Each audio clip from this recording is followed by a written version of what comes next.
Bienvenidos a este nuevo espacio en Terminal GBM. Mi nombre es David G. de la Fuente. Y Cristian Betzel. Somos Financial Advisors en GBM, también conocidos como asesores en estrategias de inversión. En este espacio hablaremos de las preguntas más frecuentes que usualmente los inversionistas nos hacen. El día de hoy hablaremos de un tema muy particular, que es los principales retos que las personas usualmente tienden a tener al momento de decidir invertir. ¿Qué es lo que los detiene? Porque al final siempre hay una brecha entre sí quiero invertir y luego siempre no. Prefieren tenerlo en la cuenta de cheques, en CETES y no invertirlo. Entonces, antes de empezar con estos puntos importantes, vamos a hablar un poco de los datos, de la participación bursátil que tiene hoy México, que es un número muy bajo a comparación de Estados Unidos. ¿Tú tienes los datos? Completamente. La realidad es que, México es un país de inversionistas pequeño, aún. Hay un área de oportunidad gigante que realmente podemos llegar a desarrollar. ¿Por qué? Porque en Estados Unidos invierten alrededor del 60% de las personas. 60% es más de la mitad. Sí. Claro, porque desde pequeños, en lugar de darles un cochinito, les regalan una cuenta de inversiones, ¿no? Lo cual eventualmente hace una diferencia gigante a lo largo de los años, porque forman patrimonio. Mientras que México tiene alrededor del 2-3% aproximadamente de inversionistas. O sea, en comparación, es ridículo, ¿no? Ahora, claro, si ponemos esto en escala, por ejemplo, vamos a pensar con Chile, con Brasil, claro, son países que tienen un número de inversionistas mucho más alto que respectivamente México, pero claro, no más que Estados Unidos, ¿no? Por supuesto, es un mundo. A ver, punto número 1. Principal reto para las personas en invertir, sin duda, es la falta de educación. En México existe, yo le llamo una crisis generacional por la parte de que como han existido varias crisis, el error de diciembre del 94. Latcom. El 2008, la crisis del 2008. Pandemia. El COVID. Al final, todo mundo podemos tener esa persona que dice, es que mi abuelo lo perdió todo en la bolsa. Y la realidad es que eso que pasó en el pasado, algunas personas se protegen y dicen, yo no voy a caer en eso hoy, entonces yo no invierto en la bolsa. Yo estoy seguro aquí en mi cuenta de inversión, de renta fija, de corto plazo y no le va a pasar nada. Y está bien. El tema aquí es que si todo lo metemos a CETES, a ver, nadie se ha hecho rico invirtiendo en CETES. Se tenía que decir y se dijo. La realidad es que el CETES es muy buena alternativa de inversión para preservar el dinero. Nos mantiene la inflación y un poquito más. Entonces, esa parte de falta de educación financiera en México viene desde mucho tiempo atrás, que también a mí me regalaban un cochinito de chiquito, que lo abría cada que podía, pero la cultura en México es el ahorro más que la inversión. Y la realidad es que, ¿cuál crees, te pregunto, que es como el cochinito de los adultos? La cuenta de banco. O sea, yo en pocas palabras te diría, el banco es el cochinito de los adultos porque tenemos el dinero ahí. O una de renta fija, ¿no? Y renta fija, puedes tener una cuenta en una casa de bolsa, pero en una de renta fija de corto plazo que te da la inflación y un poquito más. 6%, 7%. Que si a eso le quitas inflación, ¿no? Eventualmente el 4.30, 4.20. Sí. Si a eso eventualmente le quitas el impuesto, el ISR, que es casi el 0.90 como retención. Sí. Si a eso le quitas, en realidad hay veces donde quedas incluso negativo. Sí. O sea, en realidad estás perdiendo dinero con el banco. Sin duda. ¿No? Claro, a eso le llaman invertir, pues yo creo que no, a eso le llaman ahorrar. De forma inteligente, pues creo que es un criterio de cada quien, ¿no? Porque al final el banco funciona mucho cuando queremos hacer transacciones con el día a día. Mandarle el dinero a la abuela, recibir dinero quizá de la abuela también, porque pues, está para el domingo, eventualmente pagar nóminas. O sea, ese tipo de transacciones es la naturaleza de un banco. Sí. La realidad es que cuando queremos escalar a un segundo nivel financiero, llegamos a una casa de bolsa. Sin duda. ¿Por qué? ¿Por qué pasa esto? Por la diversificación, todos los productos que puedes encontrar en una casa de bolsa, que la gente usualmente llega y dice, ¿qué rendimiento tienes? Espérame, no soy un producto, soy una casa de bolsa, soy un intermediario y hay muchos productos y lo que hacemos es una estrategia. Por eso somos asesores en estrategias de inversión, porque no te decimos 2, 3 acciones que vamos a hacernos millonarios todos. Hay que hacer una estrategia dependiendo cada perfil. Entonces, regresando a la parte de los riesgos o los retos para las personas de tomar la decisión de invertir, una es la falta de educación financiera en México, que siempre invitamos a los inversionistas a seguir aprendiendo, porque es importante saber en qué inviertes. A mí yo le pregunto a la gente cuando quieren conocer las alternativas de GBM, yo les pregunto, ¿hoy en qué inviertes? No sé.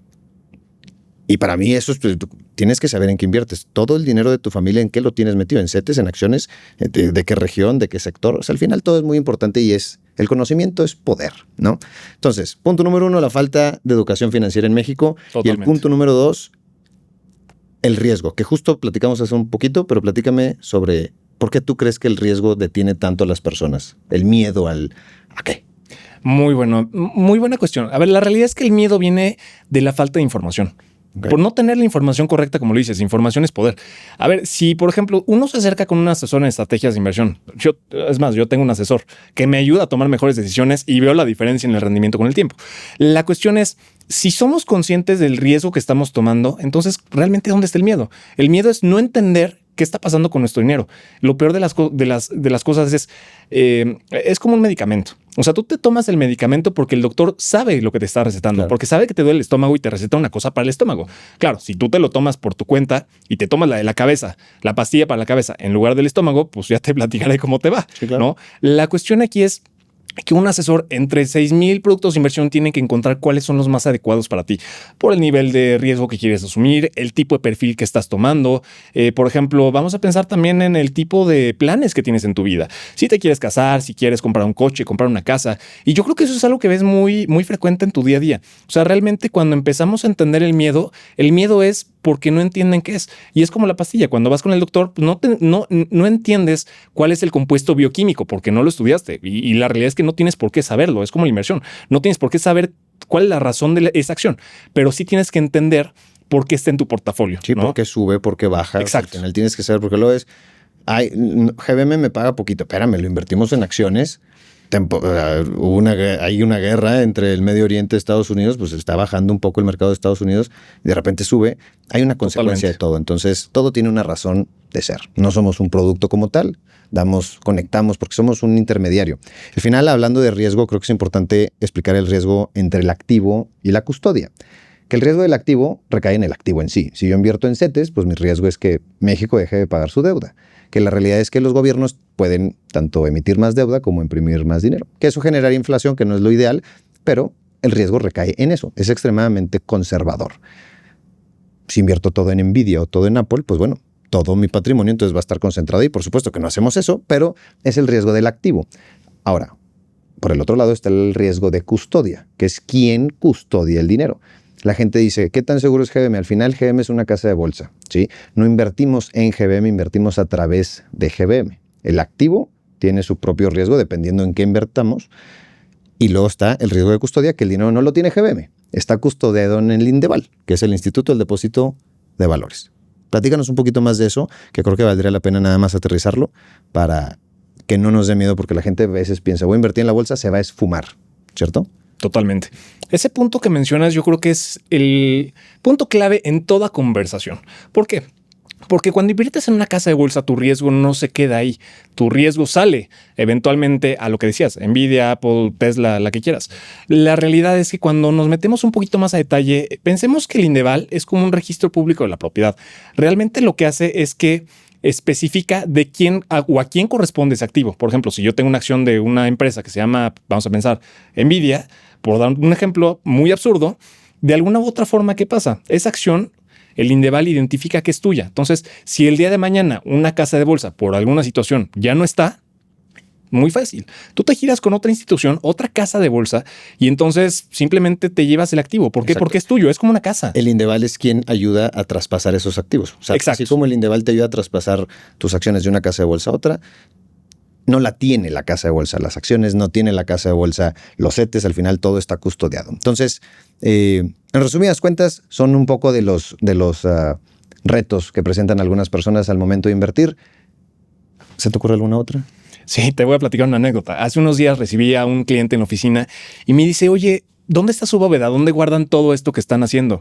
Y yo creo que ese es uno de los puntos más importantes, porque la realidad es que, pues claro, cuando te encuentras con este tipo de cosas, sí, tú estás acostumbrado a que vas a un banco y dices, oye, tengo la caja de seguridad, tengo una bóveda donde guardo el dinero. Una casa de bolsa, no.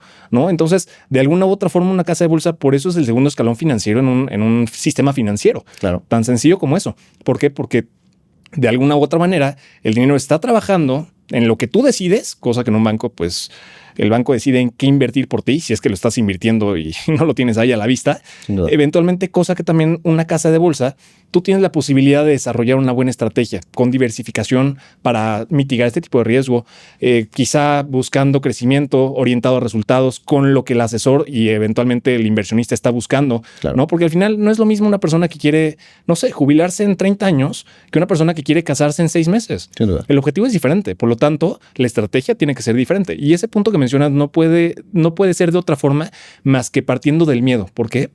Porque el miedo genera desinformación. Sí. Y el ejemplo de... Quiero invertir en algo que tiene miedo. Exacto. Yo no. Claro. Al final tengo que entender. Totalmente. Y es el tema de no entenderlo. Cuando lo entiendes, cambia radicalmente. Y es el tema de cuál es la razón o en qué me va a beneficiar tomarme esta pastilla para el estómago. Si me duele el estómago, pues que te quite el dolor de estómago. Sí, claro. Y es lo mismo. No tienes que entender el compuesto bioquímico, cosa que muchos y muchas inversionistas quieren hacer. Entender todo cuando en realidad todo lo que está afuera es ruido. Sí. Una buena planificación financiera no depende de si el mercado se cae o el mercado sube, sino de los objetivos que tienes puntualmente. Y eso es invertir con propósito para lo que quieres realmente alcanzar y lograr. Claro. Entonces, si entendemos que el riesgo está aparejado de un miedo que no se entiende, entonces tu riesgo pues no es por miedo, tu riesgo es estratégico y no es improvisación. Ojo, tampoco es especulación, es inversión. Yo creo que eso es lo más importante que podríamos rescatar de esta conversación que estamos tomando. No, qué bárbaro. La verdad es que muy buena información y mucha gente que viene de toda la vida a estar invirtiendo en los bancos me dicen, ¿y cuánto garantiza la parte de GBM mi inversión? Porque acá en el banco son 400,000 UDIs. A ver, lo que asegura el banco, los bancos tienen un seguro que es el IPAB, el Instituto de la Protección del Ahorro Bancario, que cubre 400,000 UDIs, que es aproximadamente un poco más de 3.3 millones de pesos. Eso es porque el banco agarra tu dinero, se lo presta a otras personas en hipotecas, tarjetas de crédito y puede tener un riesgo de liquidez. Si todo el mundo se forma para sacar el dinero del banco te dice, espérame, lo tengo prestado acá, se queda sin liquidez y quiebra. Por eso es que existe el Instituto, el Instituto de la Protección al ahorro bancario. Al ahorro bancario. Exacto. Que prácticamente está hecho para cuidar la estabilidad de la economía mexicana, para evitar que la gente pierda su dinero. Oye, es que tenía 10 millones de pesos. Solo te cubre los 400,000 UDIs. ¿Sí? Totalmente. Y si tienes en este escenario acciones en la bolsa con una muy buena diversificación, en CETES, no necesitas una garantía porque tu dinero no se le está prestando a nadie. Tu dinero está directamente invertido y el riesgo recae en el activo, tanto en un CETE como en un bono, como en una acción o una estrategia muy bien diversificada. Muy bien, creo que abarcamos bastante bien la parte de las razones o los retos principales que a las personas se les puede presentar al momento de tomar la decisión de invertir. Si esto fue de utilidad para ti, te sirvió en algo, hubo algo que no sabías que ahora sabes y crees también que a alguien le puede servir esta información, compártelo, déjanos tus preguntas en los comentarios y nos vemos a la próxima. Gracias.